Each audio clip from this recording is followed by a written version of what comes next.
Did you ever wonder what people really are thinking, even when they're not saying a word?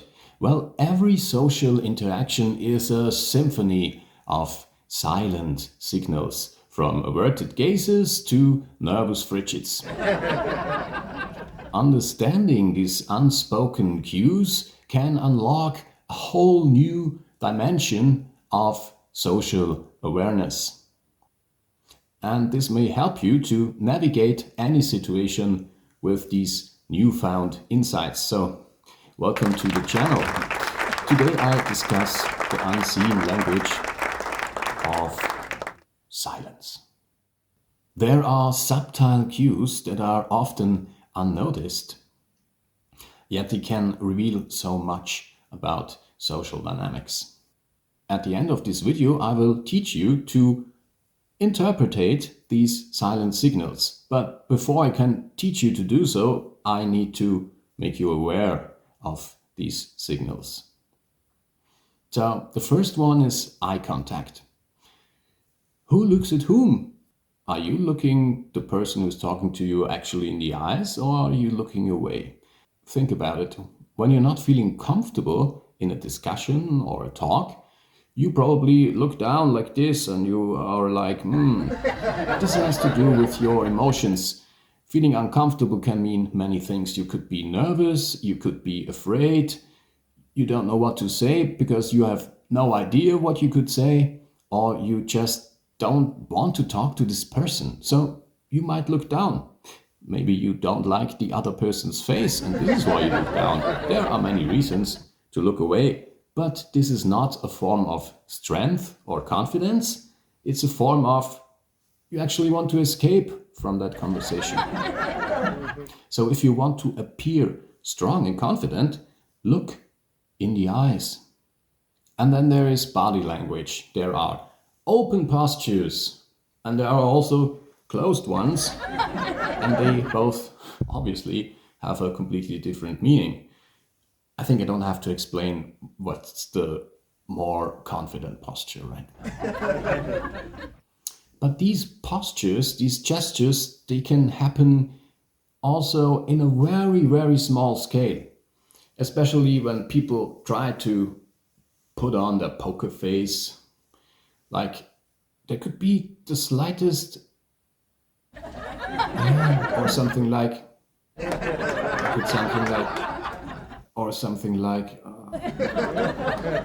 these are very small cues, but they tell a lot about people. Also, what about the proximity? What about the distance between two people talking to each other? Are they close? Are they far away? Is there enough space between them? If you come too close to others, you might make them feel uncomfortable. So keep a good distance. If you talk to a person, you come closer and closer, and the other person is moving away, then you probably have come too close.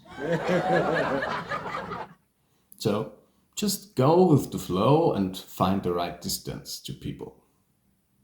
So this has been about one person talking to one person. So what about group dynamics? So next time you are in a group discussion or you watch a group of people talking to each other, try to find out who is actually the most important person in the discussion. Why was I doing that? Because the most important person may think he or she is the most important person in the discussion, but he or she is not. It's just the person who talks a lot. Interesting here is that it is not the persons who talk the most that people like the most. It's the person who listens the most, of course. When you have somebody listening to you, you might feel, oh, that guy or that woman is truly understanding me. People want attention. People want others to listen to them because only then they feel understood. So try to talk less and listen more. And if you talk, say something of actual importance. You can also spot hidden tensions observing a discussion. There can be subtle shifts in tone, like talking louder, talking more silent, talking in a deeper voice, talking in a higher voice. All these tiny subtle shifts, they tell you something if you have learned to interpret them. There can also be sudden silences. Silences can be very weird, but they can also be confirming. And while you are listening, you need to listen actively. This means you could nod, you can have an appropriate eye contact, and you can also mirror the person you're talking to empathically. Like if a person is talking like this, or blah blah blah blah blah blah blah blah, then you could do that.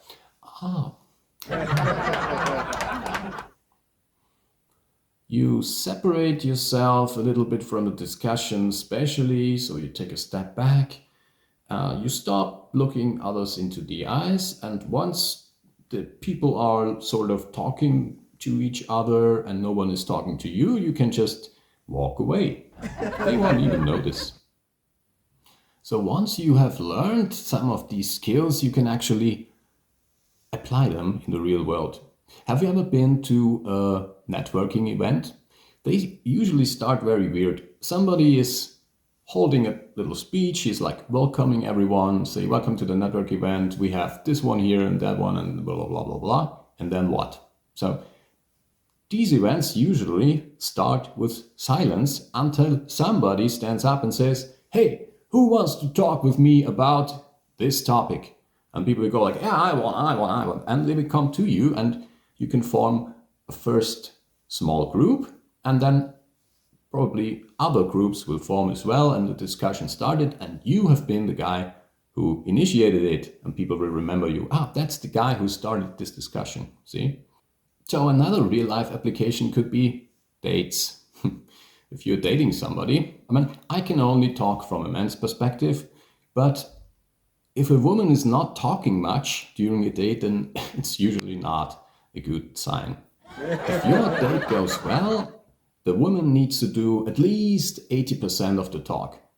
When a woman talks a lot to a man, it means she's actually investing in this man and he's trusting this man because if you vibe, then the woman will tell you a lot about her. Even some secrets, even things that they wouldn't tell to a stranger just like that.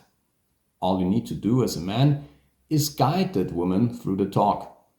If she starts to be silent, just ask a little question and she will start talking again.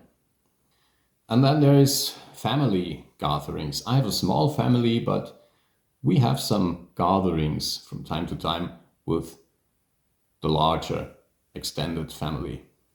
And there are unspoken dynamics and alliances, but also beefs, So watch your family members carefully and you will see who likes whom and who doesn't like somebody.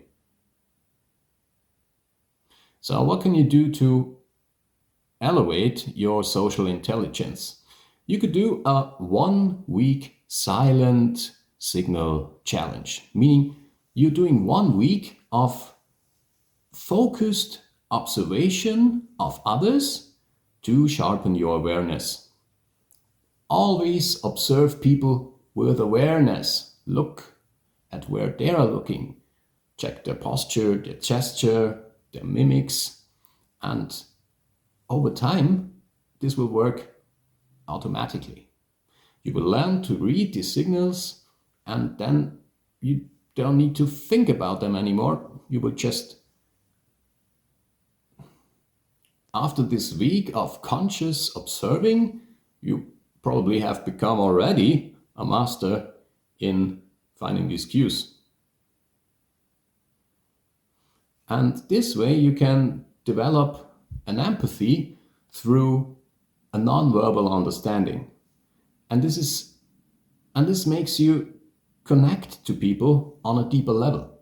You don't need to listen to them anymore. You just watch them, you just observe them, and you get an impression of how they are feeling, if they're telling the truth or not, if they like you or not, if they like others or not, if they're serious about something or they're just making a joke, and so on.